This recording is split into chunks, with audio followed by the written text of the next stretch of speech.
I'm so pissed. I am so pissed about that. I had recorded this whole video and it ended up being one of my more attractive videos, let's just say that. And I just rewatched it to see the audio, after I recorded the audio.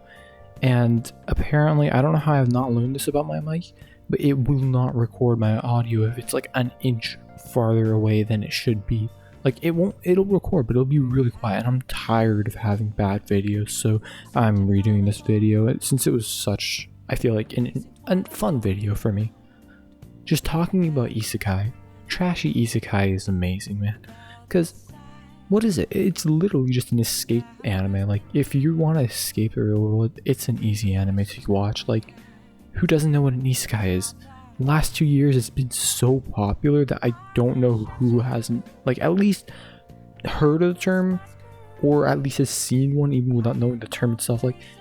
People who watch SAOs they're starting anime might not know what an isekai is, but if you gotten at least your foot into the anime community, you should know what an isekai is. Everyone's oh god, another isekai kind of thing, But no matter what you say, isekai are fun to watch until they get painfully cringy in a way, I guess. It happens with most fantasy anime in general. Most people probably think SAO or No Game No Life, things like that are more mainstream and more popular, probably what popularized isekai in the last few years, which would make sense. 2012 SAO starts to come out, people start getting hyped, somewhere down the line after that, and No Game No Life comes out, brings in more hype, and then anime companies start realizing that, oh, isekai are doing well, let's go animate more. 2018, 2019, 2020, those three years, there's a lot more isekai, especially towards the end of 2018, beginning of 2019. There were so many isekai. It makes sense, right? That's how it would work. But honestly, that's probably more farther from the truth than most people would expect, because there's this underground, or I don't know if I really like the word underground because it's very popular, but there's an isekai that dealt a lot with making isekai more popular, and I feel like it doesn't get the recognition it should, and it's airing this season. It's called Mushoku Tensei. Now, Mushoku Tensei was this old isekai, I guess, light novel on the website, or Japanese website. It's called Shoutetsu. I don't know how to pronounce it, but it's spelled like this. Either way, it was over there. It started out. It's a website for amateur writers who want to start getting into it. It's a webcomic website, and over there it started. It ran 25 volumes, ran from 2012 to 2015. It really became a popular light novel. It's fairly a light novel or a web comic. It's in between those two, kind of how One Punch Man started out. So it became really popular over there, and before I explain the premise or anything about it, I'll just tell you guys the name. You guys should be able to figure it out. It's called Jobless Reincarnation. I will seriously try harder if I go to another world. The thing, Mushoku, I think, is jobless, maybe? And then reincarnation is Tensei. It's not too hard to figure out. And the rest of it is just the extra words. It's, before I say anything about the plot, it's a fairly generic story, and the quality of how generic it was is so beautiful that it's fun to watch, no matter how many times the overused trends have been used, because from more or less this is the anime that popularized the trends, or not the anime, it's the webcomic / light novel that popularized it. It's surpassed so many popular anime. In fact, just as an example, ReZero, Overlord, what else is there, I don't know, SAO, and No Game No Life. It surpassed all of those if it were to be ranked on that website. It definitely, I definitely know that it overranked ReZero and Overlord on that website, which is very, very, surprising to hear from an anime fan. Because tell me that how many anime fans say that ReZero is bad? They might say they didn't enjoy it, but they will not say it's bad, So this anime having this kind of high podium position is really interesting, especially the fact that I haven't heard of anyone who's ever spoken Mushoku Tensei before it started airing, and I watched it without knowing anything about it. I don't actually know why I watched it. I just clicked on it, watched it, and it blew me away compared to what I was expecting. I was expecting some trashy isekai that was going to drop in 3 episodes, But it turned out into something a lot better. It's the one that popularized all those tropes that you see, like overpowered main character. It even has a truck gun, but that's more in the second episode, you'll see it. It starts off with this main character. He's this otaku degenerate who's been bullied, whatever. Like, he gets reincarnated into this new world. I won't go into too much of his backstory because that starts only coming up in the second episode mainly. He gets hit by a truck gun. That's all you really need to know. That's the most important part, as we all know. So he gets transported to this new world. And I think I've seen this 1 or 2 times in other anime where they get reincarnated as a kid. I've seen it recently. It was in this anime. I don't remember what it's called, but it's this anime right here on the screen. You should be able to see it. In my opinion, this anime was kind of meh. It started going to the paths that made it a little more boring, and a lot of the things that it did were not quality. And this is how you can drop an isekai, that show with a cool concept. But going back to Mushoku Tensei, like, comes in as a kid, and he's born to two people, like obviously 2 people, right? He's born to a father who is a knight in some sort of kingdom, or they live outside of the village, so he's kind of just alone. They're kind of like segregated in their own village.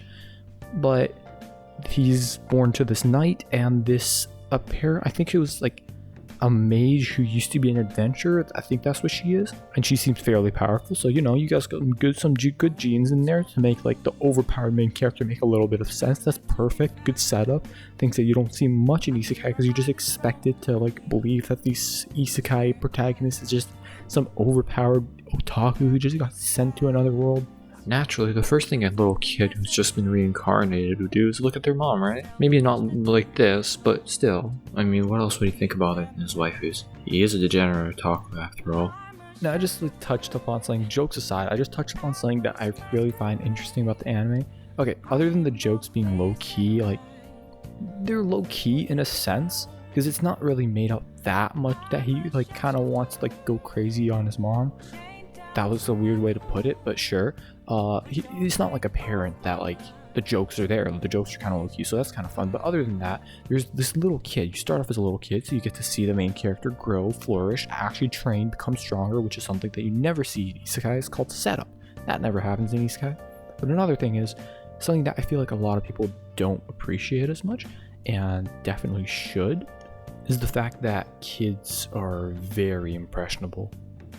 So having this main character who seems to be in their middle ages, I said that like a weird thing, they're in their mid-20s, maybe 30s, kind of like grown up a little bit, still mainly a kid in their head because he's an otaku degenerate who lives at home all day. He gets sent to this other world, and as the title suggests, he wants to seriously try harder. Knowing that kids are impressionable, he can learn things twice as fast. He has a lot more capabilities and potential to learn things. So, and also starting off as a young age, like doing anything, you'll be good at it if you started at a young age. Like, most kids aren't going to be good at something even if they started at a young age if they don't want to, which is something that kids don't get to choose as much. They just kind of go off what they feel, which is why being an adult in a kid's body is overpowered as all hell. Because who wouldn't go back to themselves like 10, 20 years ago, whatever, like however, and like try to improve something? Because like, think about the fact, if you, for example, right now go like, I'm kind of like no stamina, so or like I want to learn a new language, but I kind of like, it's kind of hard now that I've like gotten to my like mid-20s, like late, like 30s or something, I don't know. You would like, okay, if I could go back like 10, 20 years, go back to like when I was like 8, I could probably learn this language pretty easily. If I would go like a little further when I'm like 3, that's easy as hell to learn a language if I could just hear people say it, So that happens in the anime. You actually see it in the anime. He's some like 30-year-old, or whatever. I don't know his actual age, but like he's some old man who gets into a kid's body and he learns another language because he's impressionable. And it's made a point that like since he's starting magic at a young age, he's gonna be good at it. There's also this thing where like, I don't know if this is mainly because he's just training. I'm not sure if this is something that's possible or it's just a special overpowered main character trope, but he can do magic without actually like using the chance, which is something that's actually very rare apparently in this world, or maybe not even possible according to other people. But then you get this kid who's just a young kid learning, and it makes you feel good about the overpowered trash that like most anime have. Like, something that people don't like about isekai, or not don't like, but just it just gets kind of generic and tropey, is that the overpowered main characters always exist in like isekai anime, and I feel like this anime justifies it and what makes it really good.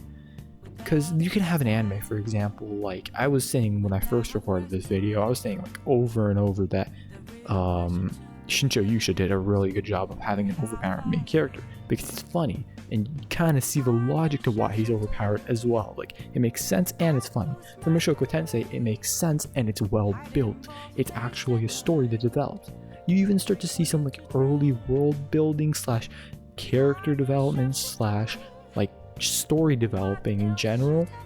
When you see that, like in the second episode this happens, and the third episode for me is coming out tomorrow, so I'll be seeing that and I'll see how it kind of develops. Like, I'm recording this before this anime ends, which is something that I hope I don't regret, but from what I've heard it's good. But that's also what I heard about freaking God of High School, and that turned out really poorly, so I'm hoping that this will not be a flop, because God of High School, I really wish I could take back some things I said. Damn, man, that was so weird. Mushoku Tensei starts to go into like the different races. It might, like, from all I know, I don't know much about the actual like original work, so I feel like my opinion kind of isn't valid yet. But it seems to be like they're gonna develop some societal problems, some maybe racism, because of like the main, I guess one of the main characters is a different race, or is some, I don't remember the exact like wording they use, but I think they're like some sort of different race, and there's kind of like this discrimination against it because they're dangerous or possibly dangerous. So it's developing the world in a good way, and it has a good base in terms of like story. I'd say this is already like showing same signs that One Piece does, because like for One Piece, it builds things from the beginning, like it plants the seeds like hundreds and thousands of chapters, no, but like hundreds of chapters earlier, like 500-600 chapters earlier, and then pulls them out later, which makes it really good because everything makes sense and it's logical, and it like, oh wow, that happened. Everything gets connected, you know, and it makes you feel more engaged, like to actually try to find those things. And I feel like Mushoku Tensei is starting to show kind of signs of that, with actually like developing like the plots of the character. Like, okay, this character I'm going to mention is this race, this might come up later now. My character is also now like gonna be overpowered because he's training. That's another like seed that like they're planting for later to develop the story further, which I'm hoping happens. In terms of rating, I don't really like giving out ratings too much to animes because I don't know, I feel like my ratings are kind of wank.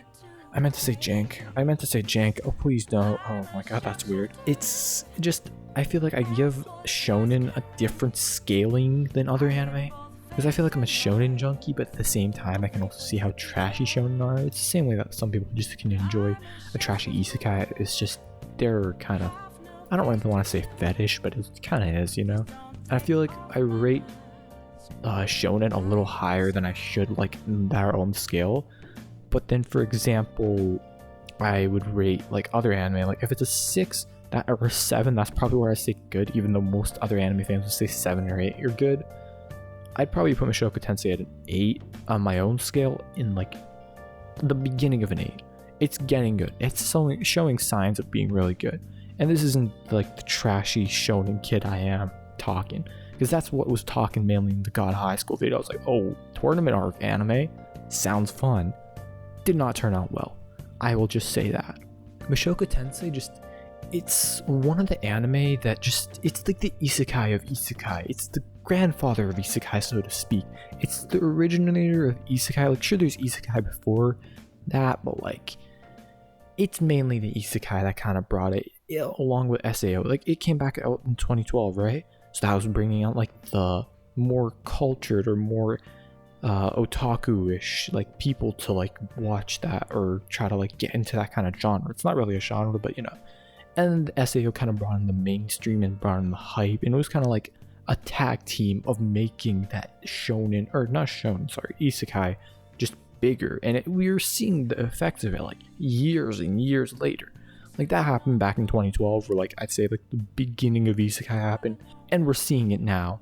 There are still so many isekai coming out like in these last few years that it's insane. Think about the fact There's Rising the Shield Hero, Konosuba, ReZero, Overlord, No Game No Life.